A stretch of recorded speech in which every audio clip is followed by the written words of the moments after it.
சூழ்ந்து வந்தாலும், தொல்லை கஷ்டங்கள் தேடி வந்தாலும், துன்பங்கள் சூழ்ந்து வந்தாலும், தொல்லை கஷ்டங்கள் தேடி வந்தாலும், பயமுமில்லை கலக்கமில்லை, பயமுமில்லை கலக்கமில்லை, கர்த்தர் நம்முடனே. ஓசன்னா ஜெயமே, ஓசன்னா ஜெயமே, ஓசன்னா ஜெயம் நமக்கே, ஓசன்னா ஜெயம் நமக்கே. இயேசு ராஜா முன்னே செல்கிறார், ஓசன்னா கீதம் பாடுவோம். இயேசு ராஜா முன்னே செல்கிறார், ஓசன்னா கீதம் பாடுவோம். வேகம் சென்றிடுவோம், ஓசன்னா ஜெயமே, ஓசன்னா ஜெயமே, ஓசன்னா ஜெயம் நமக்கே, ஓசன்னா ஜெயம் நமக்கே.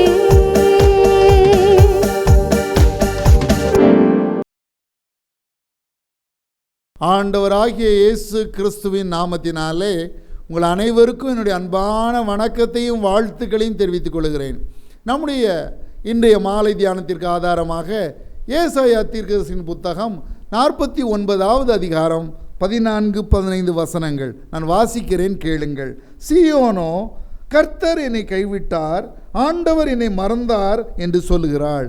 ஸ்திரியானவள் தன் கற்பத்தின் பிள்ளைக்கு இறங்காமல் தன் பாலகனை மறப்பாளோ? அவர்கள் மறந்தாலும் நான் உன்னை மறப்பதில்லை. நம்ம என்ன நினைக்கிறோம்? ஆண்டவர் நம்மளை கைவிட்டு, நமக்கு நம்ம வாழ்க்கையில் கஷ்டம் வரும்போது, பாடு வரும்போது ஆண்டவர் நம்ம கைவிட்டுட்டாரு, ஆண்டவர் நம்ம மறந்துட்டாருன்னு நினைக்கிறோம். ஆண்டவர் சொல்லுகிறார், என் அன்பு மகனே, என் அன்பு மகளே, ஸ்திரியானவள் தன் கற்பத்தின் பிள்ளைக்கு இறங்காமல் தன் பாலகனை மறந்தாலும் நான் உன்னை மறக்கவே மாட்டேன்றாரு. அவருடைய அன்பு தாயின் அன்பை விட தலை சிறந்த அன்பு.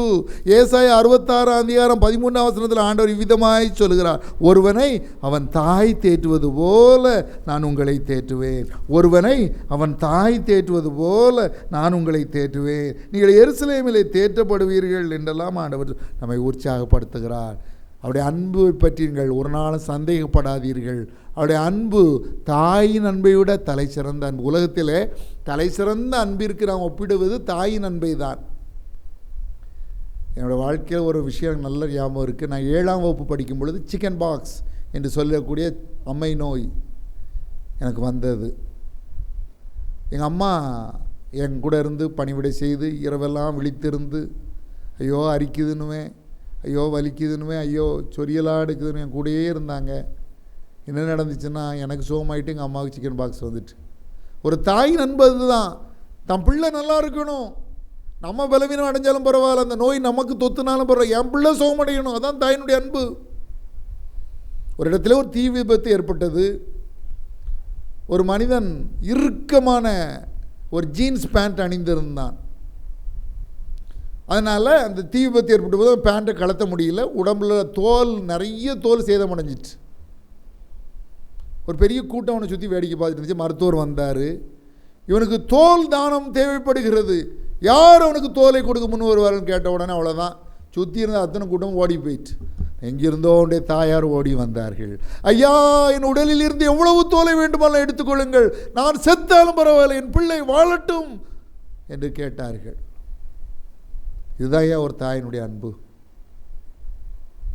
ஒரு சின்ன பையன் சொன்னான் அவங்க அம்மாவை பார்த்து, அம்மா நீங்கள் ரொம்ப அழகாக இருக்கீங்க, எனக்கு உங்களை ரொம்ப பிடிச்சிருக்கேன், உங்கள் முகத்தில் கோரமான ஒரு தழும்பு இருக்குதே, அதை தான் எனக்கு பிடிக்கலன்னு சொன்னோன்னே அந்த தாயார் சொன்னார்களா, மகனே, இந்த தழும்பிற்கு பின்னால் உள்ள ரகசியத்தை நான் சொல்லுகிறேன்.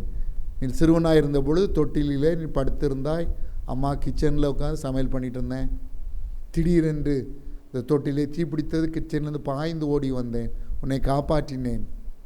அந்த தீ விபத்தில் ஏற்பட்ட தழும்பு தான் இந்த முகத்தில் உள்ள இந்த கோர தழும்பு என்று சொன்ன பொழுது சிறுவன் சொன்னானா, எம்மா என் முகத்தை, உங்கள் முகத்தில் எனக்கு பிடிச்சிருக்கதே இந்த தழும்பு தான். இயேசு நமக்காய் தழும்புகளை ஏற்றுக்கொண்டார். நம்முடைய மீறுதல் நிமித்தம் அவர் காயப்பட்டு, ஏசாயா 53:5, நம்முடைய அக்கிரமங்களை நிமித்தம் அவர் நொறுக்கப்பட்டார், நமக்கு சமாதானத்தை உண்டு பண்ணும் ஆக்கினே அவர் மயில் வந்தது, அவருடைய தழும்புகளால் குணமாகிறோம்.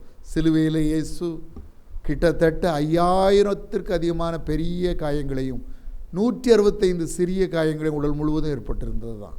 அவ்வளவு காயங்கள். நமக்காக அடிக்கப்பட்டார். ஒரு 650 ரோம போர் சேவகர்கள் சேர்ந்து அவரை சித்திரவதை செய்தார்கள். அவருடைய முதுகு உளப்பட்ட நிலம் போல மாறியது, உருக்குலைந்தது, இந்த உடலே உருக்குலைந்தது. எதற்காக? நாம் வாழ வேண்டும், நாம் சந்தோஷமாக இருக்க வேண்டும், நாம் பாவங்களிலிருந்து விடுதலை பெற வேண்டும், நம்முடைய நோய்களில் நமக்கு ஆறுதல் வேண்டும், நம்முடைய துக்கங்கள் சந்தோஷமாய் மாற வேண்டும், மரித்த பின்பு பரலோகம், நித்திய ஜீவன், நீங்காத இன்ப மோட்ச வாழ்வு நமக்கு கிடைக்க வேண்டும் என்பதற்காக நமக்காக பாவம் அறியாத அவர் பாவமானார். அத்தனை பாவங்களை தன் மீது ஏற்றுக்கொண்டார். ஒரு நாள் எனக்குன்னு ஒருத்தர் இல்லையே நீங்கள் சொல்லக்கூடாது. தாயினும் மேலாக நம்மை நேசிக்கும் நம்ம ஆண்டவர் நமக்கு உண்டு. இதை மறந்து போகாதீர்கள். நாம் ஜெபிக்கலாமா? அன்பின் பரம தகப்பனுடைய அன்பை எண்ணி உமக்கு நன்றி செலுத்துகிறோம். எங்கள் தாயினும் மேலாக எங்களை நேசிக்கிற நல்ல நேசரே, நன்றி அப்பா, நன்றி நன்றி நன்றி, கோடானு கொடி நன்றி. அவர் இயேசு நமக்காக ஜீவனை கொடுத்ததினாலே அன்பு இன்னதென்று அறிந்திருக்கிறோம். அப்பா நன்றி, அப்பா நன்றி நன்றி. நம்முடைய பிள்ளைகள் அன்பறியாத நம்முடைய பிள்ளைகளுக்கு தேவையான அன்பை கொடுத்தரலும், அன்பை கொடுத்தரலும், அன்பை கொடுத்தரலும், அன்பினால் நிரப்பும். ஹல்லேலூயா.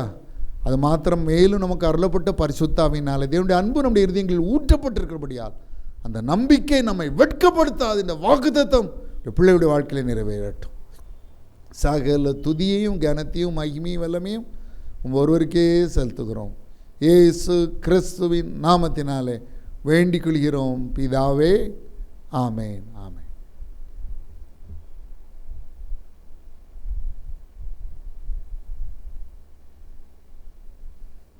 ஒன்று பேர் 5:10 எடுப்போமா? தேவன் தாமே கொஞ்ச கால பாடுகளின் காலம் கொஞ்சம்.